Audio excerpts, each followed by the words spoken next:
Buenas, pessoal. Sejam bem-vindos aqui ao curso ênfase. Para quem ainda não me conhece, eu sou o professor Rogério Vidal Cunha, eu sou pai do Joãozinho, esposo da Ana Paula, sou juiz de Direito no Tribunal de Justiça do Estado do Paraná e professor aqui no ênfase em Direito Tributário. Hoje vamos falar de um dos temas que eu acho mais importantes no direito tributário, de importância prática e importância teórica, e que algumas vezes, né, nós acabamos vendo que se trabalha muito com repetição e acaba ficando um pouco de fora, que são os princípios do direito tributário. E aqui a gente vai trabalhar com os princípios tributários expressos na Constituição. Vamos, então, para o nosso segundo macro princípio. O meu segundo macro princípio do direito tributário é a segurança jurídica. A segurança jurídica, ela vai me refletir em dois dois princípios, da legalidade, que nós já vimos com certeza, e o da não surpresa, que é uma garantia de previsibilidade e calculabilidade. Vamos lá. Quando eu falo em não surpresa, eu estou falando de garantia de um mínimo de calculabilidade e previsibilidade. Vamos lá. Quando eu falo em clareza e segurança jurídica, eu falo em clareza, previsibilidade e estabilidade. Clareza, obviamente, é a legalidade. Né? Que dela decorre a tipicidade. Previsibilidade é a garantia de irretroatividade. E estabilidade é a anterioridade. Olha comigo. A não surpresa, ela decorre de um princípio, um fundamento do próprio capitalismo. Não existe sistema capitalista que funcione eficientemente sem previsibilidade e calculabilidade.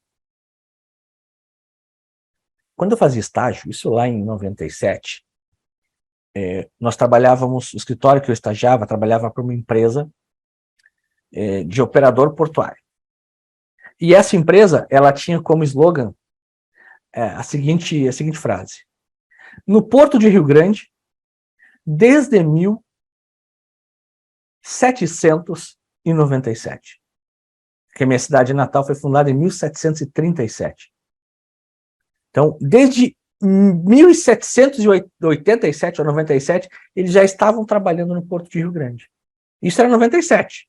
Quer dizer, estava 200 anos no Porto. Essa empresa já tinha quase 400 anos lá em 97. Agora já deve ter seus 400 anos.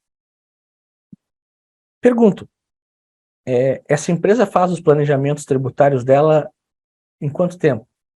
1 ano? 2 anos? Os caras planejam para 30 anos. Tá? O cara está planejando o futuro da empresa para 30, 40 anos, no mínimo.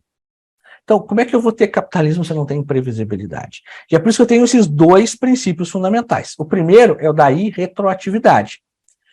A irretroatividade, ela veda a exigência de tributo em relação a fatos geradores ocorridos antes do início da vigência da lei que os houver instituído ou aumentado.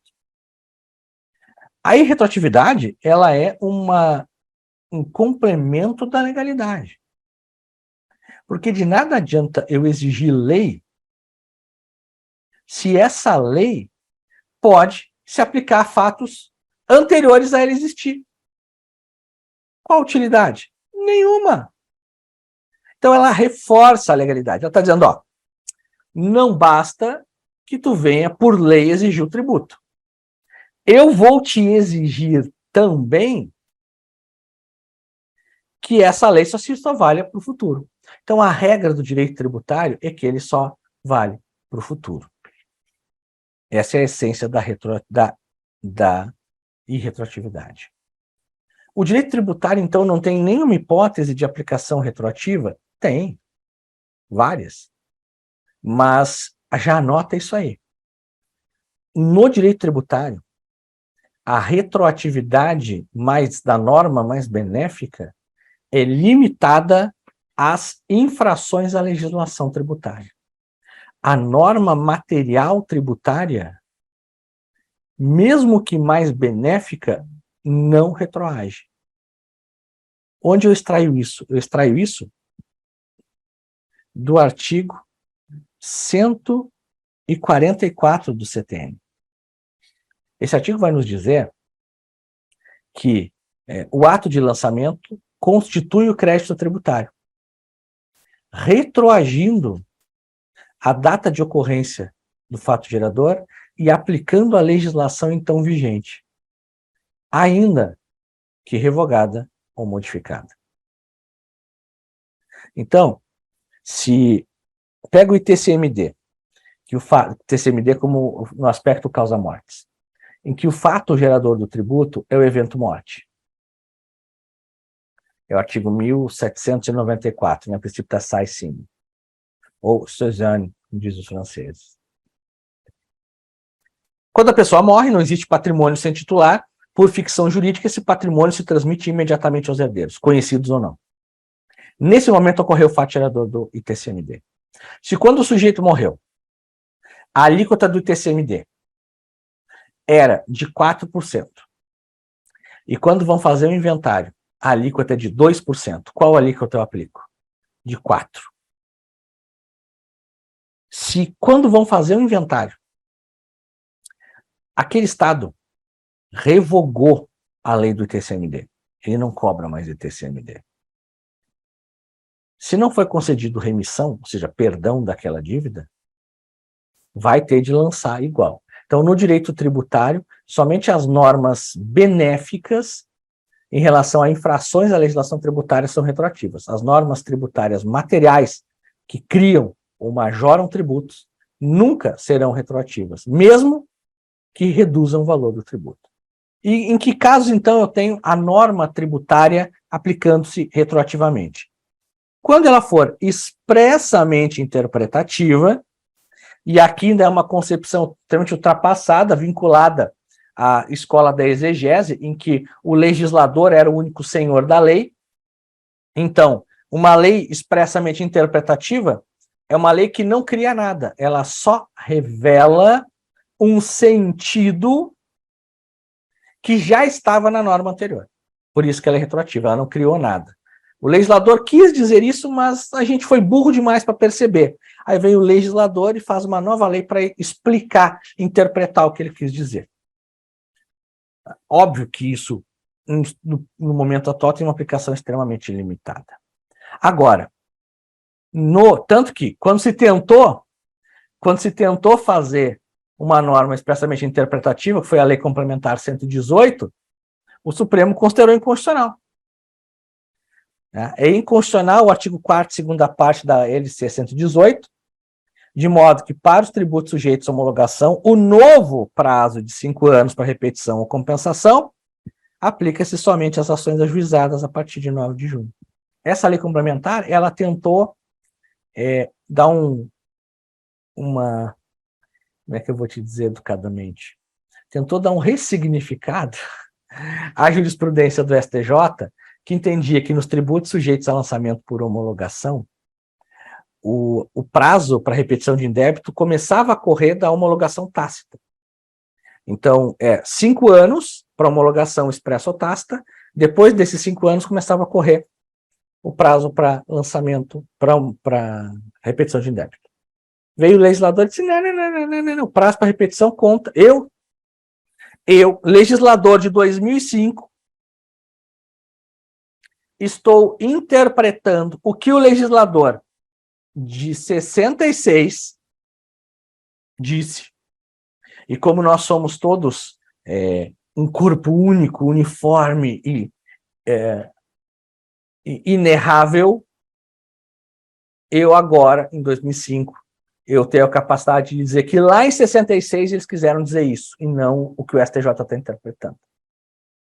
Veio o Supremo e diz, se vocês querem mudar o termo inicial da repetição de indébito, vocês podem, vocês são legislador. Naquela época, em 2005, o Supremo disse, em 2008, quando julgou isso, o Supremo disse isso. Mas não pode aplicar retroativamente.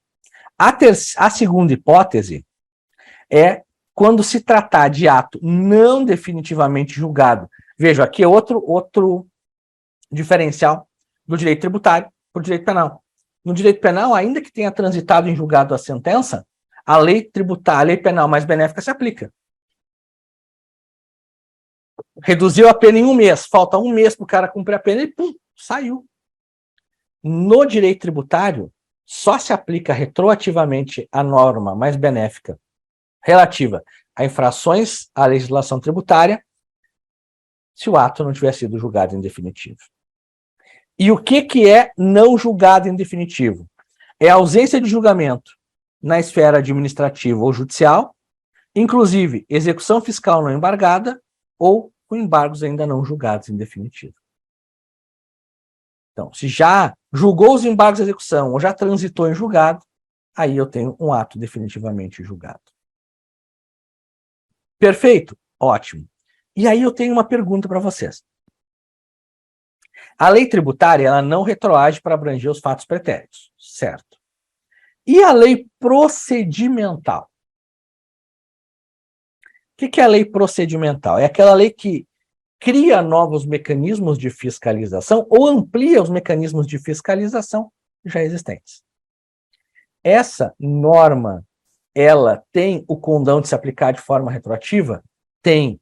Tema repetitivo 275. Essa norma procedimental, ela pode se aplicar retroativamente porque ela não cria tributo nem majora. O tributo já existia. O que houve foi uma ampliação dos poderes de fiscalização. Então, por exemplo, vamos imaginar que agora teve, se eu não me engano, no final do ano passado, ou no começo deste ano, não tenho certeza, que foi muito próximo, o convênio 30/2023, no começo desse ano, que os estados, eles passaram a determinar que as instituições financeiras encaminhem os dados do PIX para fins de fiscalização. Então, das pessoas jurídicas, obviamente. Então, se eu tenho uma pessoa jurídica que tem 100 mil reais recebido de PIX, eu quero saber a origem desses 100 mil reais. Eu não tinha como saber. Aí eu tenho lá, tem 100 mil de entrada em PIX. E não tem nada de nota fiscal de saída naquele mês. Tem 100 mil de entrada e 0 de nota fiscal de saída. Eu posso ir lá, confiro o estoque da empresa e vejo que ela tinha 500 aparelhos celulares no dia 1º de janeiro, agora ela só tem 200. Ou seja, ela vendeu os 300 aparelhos, faturou 100 pau. Posso autuar? Posso. Mas essa norma é de 2023. Esse fato ocorreu em 2020. 2020 não, né? Não tinha PIX. 2022 acho que começou o PIX. Eu posso? Posso. 2021 acho que foi. Posso? Posso. Certo? Ótimo. Bora lá então. Vamos falar então especificamente do segundo pé dessa não é um banquinho, né? O segundo pé dessa pessoa, que é a anterioridade tributária. A anterioridade tributária, ela é uma norma de calculabilidade. Se a retroatividade é uma norma de previsibilidade, ou seja, eu hoje, em 5 de setembro de 2023, eu posso prever que mesmo que o governo aumente a alíquota do imposto de renda para 30%, como o fato gerador do imposto de renda considera-se ocorrido em 31 de dezembro, e essa lei que cria o novo tributo só se aplica em 1º de janeiro e não pode ser retroativa, eu sei que essa norma não me atinge, previsível.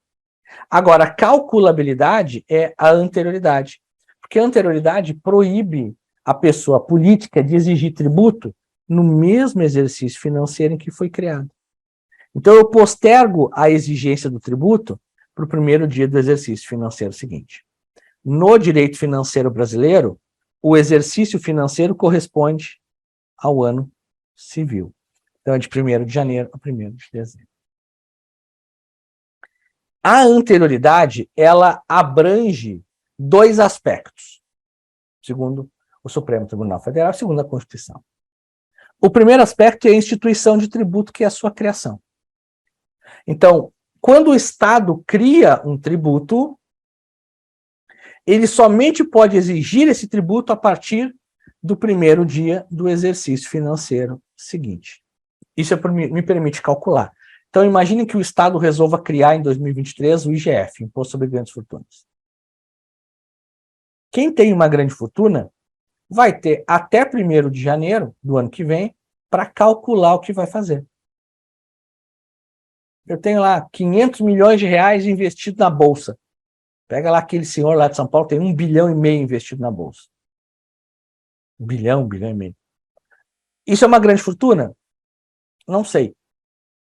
Não sei, porque é um conceito, para mim, inefável, grande fortuna. Fortuna já é um conceito, para mim, claro o suficiente, né? Ou o cara tem fortuna, ou o cara é classe média, ou é pobre. Não tem... Rico é rico. Pode ser muito rico, mas não vai... Tudo bem. Mas vamos botar que provavelmente esse sujeito se enquadraria na lei, com um patrimônio de 1 bilhão de reais investido, 100% investido em ações. Ele vai lá e faz a seguinte conta. O que eu vou fazer com o meu dinheiro agora? Eu tenho até 1º de janeiro de 2024 para fazer essa escolha.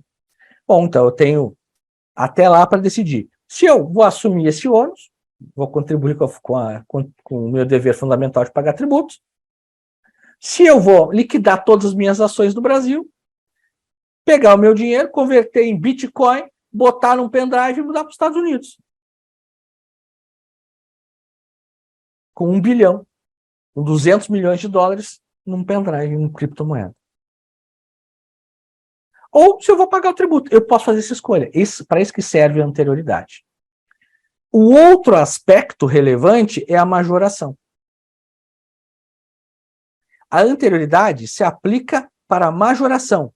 Por isso que a redução do tributo não precisa respeitar a anterioridade tributária. A redução do tributo aplica-se imediatamente.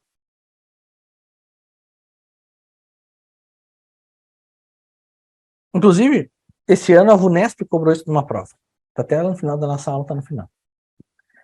Também as obrigações acessórias não precisam respeitar a anterioridade. Porque a obrigação acessória não é obrigação de pagar, é obrigação de fazer e de não fazer. São deveres administrativos. Agora, essa majoração, ela pode ser direta, quando eu tenho um aumento de alíquota, um aumento de base de cálculo, ou indireta, que é quando eu tenho revogação de benefício fiscal.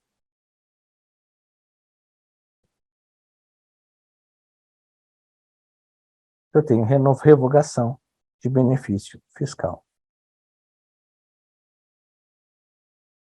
Quando eu tenho essa revogação de benefício fiscal, o Supremo entende que eu tenho majoração indireta de tributo. Agora, onde eu não tenho majoração segundo a jurisprudência do Supremo?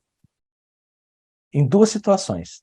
Eu não tenho majoração na hipótese de postergação de crédito.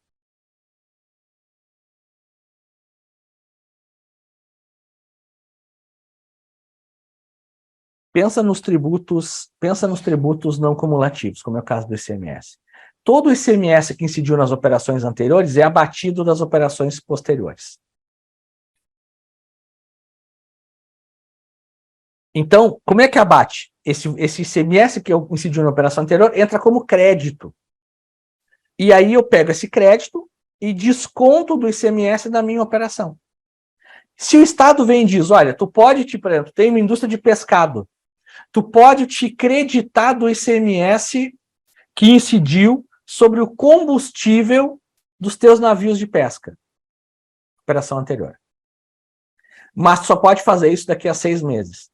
Precisa respeitar a anterioridade? Também não precisa respeitar, porque não tem aumento de tributo. O segundo caso que dispensa a anterioridade é a prorrogação de alíquota.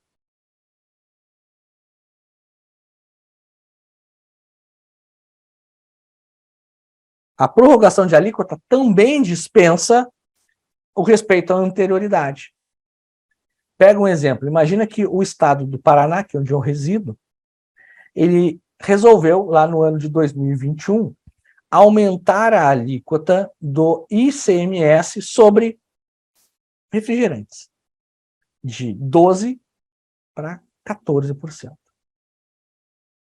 Esse aumento de alíquota, realizado em 2020, respeitou a anterioridade comum, respeitou a anterioridade qualificada e passou a ser exigido a partir de 1º de janeiro de 2023.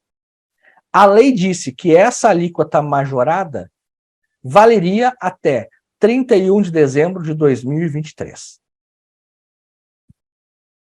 Chegou lá em 2023, dezembro de 2023, o governador de estado manda um projeto de lei. Prorroga-se essa alíquota majorada aí de 12 para 15 até 2030. E digo uma coisa para vocês. Quando alguma coisa é prorrogada, ela vai virar definitiva no Brasil. A CPMF, que era a Contribuição Provisória de Movimentação Financeira, foi criada em 94 e durou 14 anos, provisória. O governo provisório do Getúlio Vargas durou 16 anos. Então, não vai vir mais. Mas a pergunta que eu faço, essa prorrogação precisa respeitar a anterioridade? Segundo o STF, não precisa. E a norma legal que altera o prazo de recolhimento do tributo? A gente já viu que ela não precisa respeitar a legalidade. Mas ela precisa respeitar a anterioridade? Também não. Por quê? Aqui o Supremo tem razão. Ele entendeu, com razão, que como a norma que altera o prazo de recolhimento não aumenta nem diminui, ela não precisa respeitar a anterioridade. Eu tenho 3 tipos de anterioridade na Constituição. A chamada anterioridade comum ou de exercício, que é a exigibilidade do tributo, a postergação da exigibilidade do tributo para o primeiro dia do exercício financeiro seguinte. Então, uma norma aprovada em 15 de outubro, pela anterioridade de exercício, somente poderia ser exigida a partir de 1º de janeiro de 2001. Só que nós tivemos, com a emenda constitucional 42 de 2003, nós tivemos um acréscimo da chamada anterioridade nonagesimal, que ela vai acrescentar e vai dizer que, publicada a lei, ela somente se aplica para o exercício financeiro seguinte, respeitado o prazo mínimo de 90 dias.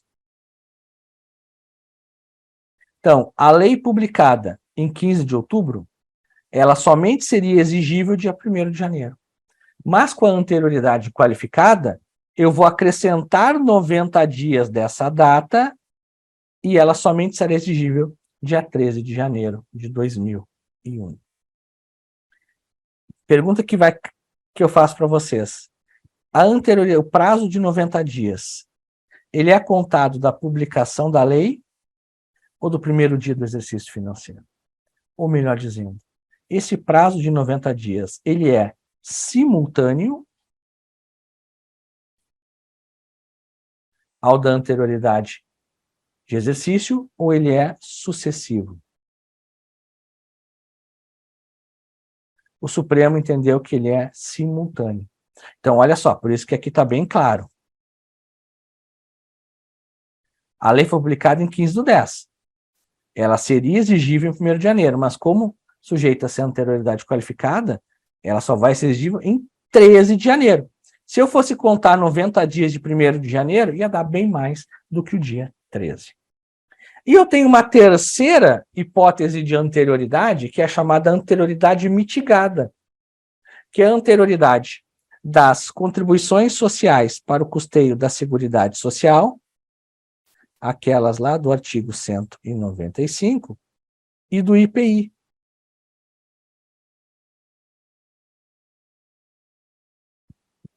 que são tributos que podem ser instituídos ou majorados no mesmo exercício financeiro, respeitado o prazo mínimo de 90 dias.